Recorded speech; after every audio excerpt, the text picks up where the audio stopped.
Hello everyone, welcome to career information. तो जो Wadia institute of Himalayan geology है, ओके, जो उत्तराखंड में आता है, देहरादून में, वहाँ पे कुछ वैकेंसीज निकली है। तो सबसे पहले ये बता देता हूँ, ये वैकेंसीज बहुत सारे हैं, मतलब अलग अलग पोस्ट के लिए है। साइंटिस्ट से लेके क्लर्क तक बहुत सारे वैकेंसीज निकले और कोई कॉन्ट्रैक्चुअल नहीं है। ओके, तो सारे के सारे स्केल पे है, पेइंग स्केल पे। 2 साल का प्रोबेशन है। ओके, वो भी उन्होंने मेंशन किया। ये सारी यहाँ पे आपको पोस्ट यहाँ पे दिख रही है। साइंटिस्ट सी, सॉरी, ओके, से लेके आपका फील्ड अटेंडेंट तक का फॉर्म निकले हैं। लास्ट डेट है 16। ओके, हर एक का आपको एडवर्टाइजमेंट यहाँ पे मिलेगा डिटेल में। लॉग इन एंड अप्लाई आप कर सकते हो, हर एक को अलग अलग से। ओके, तो इसका जो ओवरऑल नोटिफिकेशन है वो हम डिस्कस करते हैं। वो चीज़ आपको जो इम्पोर्टेंट चीज़ें हैं वो मैं बता देता हूँ, बाकी आप अपने एलिजिबिलिटी के हिसाब से आप अप्लाई कर सकते हो। ओके, सो ये रहा उनका, ये जो लिंक है पहले तो ये डिस्क्रिप्शन में आपको मिल जाएगा, तो आपको यहाँ पे जाके सीधा आपको करना है लॉग इन एंड अप्लाई, और एक टाइम में ही रजिस्ट्रेशन करना है, बाकी आप लॉग इन एंड अप्लाई कर सकते हो। ओके, सो नोटिफिकेशन अभी हम लोग देखते हैं। ये है इनका ओवरऑल नोटिफिकेशन जो 16 तारीख को आया है। ये भी नोटिफिकेशन की लिंक आपको डिस्क्रिप्शन में अवेलेबल है।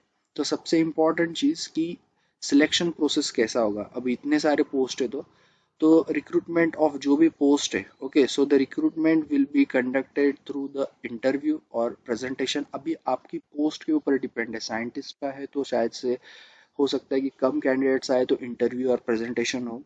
कुछ कुछ पोस्ट के लिए स्किल टेस्ट भी हो सकता है। जैसे कुछ जो क्लरिकल जो पोस्ट है वहाँ पे आपका वर्ड्स पर मिनट गिना जाता है, स्पीड, वो भी हो सकता है। बाद में कुछ कुछ इसमें आपका मल्टीपल चॉइस क्वेश्चंस या फिर डिस्क्रिप्टिव टेस्ट भी हो सकता है। ये सब चीज़ें उन्होंने बताया कि depending on the number of application. 19 तारीख मतलब आज से ये फॉर्म ओपन हो चुके हैं, भर सकते हो। 16 तारीख लास्ट है। ओके, 5 बजे तक। और उसके बाद में जो फीस है इसकी, साइंटिस्ट सी और बी और आपका administrative officer respectively 1400 and 1000 for U R OBC. बाकी SC ST के लिए आपको यहाँ पे मिल जाएगा 700 500। अपने पोस्ट के हिसाब से आप उसको पे कर सकते हो। जो भी पे करोगे आप को रिफंड नहीं मिलेगा। ओके, तो ध्यान से आप अपनी पोस्ट चूज करना, वैकेंसीज देख के आप उसको भर सकते हो। उसके बाद में जो वैकेंसीज है इसकी, वो है इतनी सारी। ओके, तो साइंटिस्ट सी के लिए 2 है जैसे, बाद में साइंटिस्ट बी के लिए 9 जगह है। हर एक कैटेगरी के लिए एडमिनिस्ट्रेटिव ऑफिसर के लिए 1, टेक्निकल असिस्टेंट के लिए भी जगह है, TA जिसको हम बोलते हैं 3, अपर और लोअर डिवीजन क्लर्क 4 और 3 रिस्पेक्टिवली, ड्राफ्ट्समैन के लिए 2, ड्राइवर 3, और फील्ड कम लाइब्रेरी अटेंडेंट और फिल्म अटेंडेंट 5 और 2 वैकेंसीज। आप अपने अपने कैटेगरी के हिसाब से अप्लाई कर सकते हो। ये लेवल पे level of their paying. Okay, पे स्केल। तो साइंटिस्ट सी जो पहली पोस्ट है उसमें जो 2 वैकेंसीज है उसमें आपका PhD डिग्री किसमें होना चाहिए, इन एनी इन और any allied subjects of geo science में अगर आपका है तो आप अप्लाई कर सकते हो। ओके, तो पोस्ट के लिए यहाँ पे पेइंग स्केल भी दिए, 40 आपका एज होना चाहिए। साइंटिस्ट बी का जो पोस्ट है जिसमें 9 टोटल वैकेंसीज है, 35 ईयर्स आपका एज होना चाहिए। इसमें आपका अगर MSc है जियोलॉजी जियो फिजिक्स और उसके जो इक्विवेलेंट कोर्सेस है उसमें अगर आपका है तो आप अप्लाई कर सकते हो। PhD है तो भी आप अप्लाई कर सकते हो, तो आपको ज़्यादा प्रेफरेंस मिलेगा। ओके, ये है आपकी साइंटिस्ट बी की पोस्ट, और ये सारी परमानेंट पोस्ट है। 2 साल का प्रोबेशन रहेगा। उसके बाद में एडमिनिस्ट्रेटिव ऑफिसर का जो पोस्ट है उसमें आपको चाहिए फर्स्ट क्लास और high second class degree from a recognize university. Second, आपका 10 साल का एक्सपीरियंस चाहिए ऑटोनॉमस या फिर सेंट्रल गवर्नमेंट या फिर कोई पब्लिक सेक्टर अंडरटेकिंग में। ओके, और यस, नॉलेज आपको बाकी एस्टेब्लिशमेंट वगैरह सिविल वर्क का नॉलेज चाहिए। ओके, डिजायरेबल जो qualification, master degree, law degree वगैरह वो चाहिए आपको। उसके बाद में जो है टेक्निकल असिस्टेंट जिसको हम TA बोलते हैं, डिप्लोमा आपका चाहिए इन engineering. Okay, of minimum 3 years. Okay, person with the qualification अभी डिप्लोमा जो है या फिर BSc, वो आपका अगर mechanical, electrical, electronics and instrumentation field से है तो आप अप्लाई कर सकते हो। 28 ईयर्स इसका एजिंग क्राइटेरिया है, और ये पेइंग स्केल आपको यहाँ पे मिल जाएगा। 3 टोटल वैकेंसी, OBC, SC और ST। UR के लिए कोई वैकेंसी नहीं है। नॉलेज ऑफ कंप्यूटर आपको चाहिए।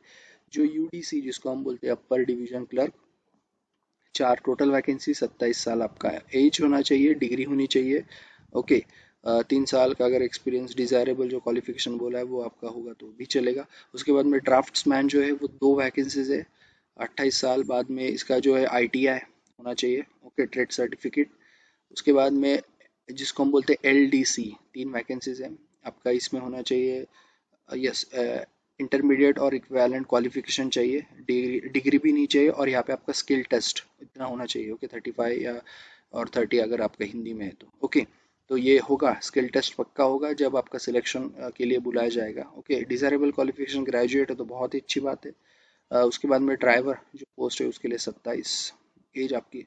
उसके बाद में इसका जो 10th स्टैंडर्ड पास होना चाहिए, ओके, लाइसेंस तो ज़रूरी है। इसका भी टेस्ट होगा सब वहाँ पे। बाद में जो अटेंडेंट है जिसको हम बोलते हैं फील्ड कम लाइब्रेरी अटेंडेंट, जो LA जिसको हम बोलते हैं, वो है 25 साल का आपका होना चाहिए। आपका जो क्वालिफिकेशन है हाई स्कूल, 5 अच्छे पोस्ट है और परमानेंट है, कॉलेज नॉलेज आपका कंप्यूटर का होना चाहिए। और फील्ड अटेंडेंट जो है सेम थिंग, आपका 25 साल का उम्र होना चाहिए, हाई स्कूल और नॉलेज ऑफ कंप्यूटर होना चाहिए। बाकी रिलैक्सेशन आप 5 और 3 ऐड कर लो अपने अपने कैटेगरी के हिसाब से, ओके। तो ये है इंपॉर्टेंट चीज़ें। बाकी तो उन्होंने स्पेसिफाई नहीं दिया कि किन का रिटर्न होगा इंटरव्यू का, लेकिन जितना मुझे पता है साइंटिस्ट का मोस्टली इंटरव्यू या प्रेजेंटेशन वगैरह होता है। बाकी उनका कुछ ना कुछ स्किल टेस्ट, ट्रेड टेस्ट होता है, ड्राइवर का ड्राइविंग टेस्ट, ये सब चीज़ें होगा। बाद में नो TAD है, okay, for the anything and not even for interview and written test. जैसे मैंने बोला, selected candidates will be appointed initially for the 2 years profession probation basis, okay, continuation of their service will depend on their satisfactory clearance of probation period, जो भी आपका होता है, okay. तो ये सारी चीज़ें जो भी इम्पोर्टेंट चीज़ें थी इसके बारे में वो बता दिया। इसका एप्लीकेशन का ऑनलाइन मोड है, सिर्फ आपको ऑनलाइन एप्लीकेशन ही करना है।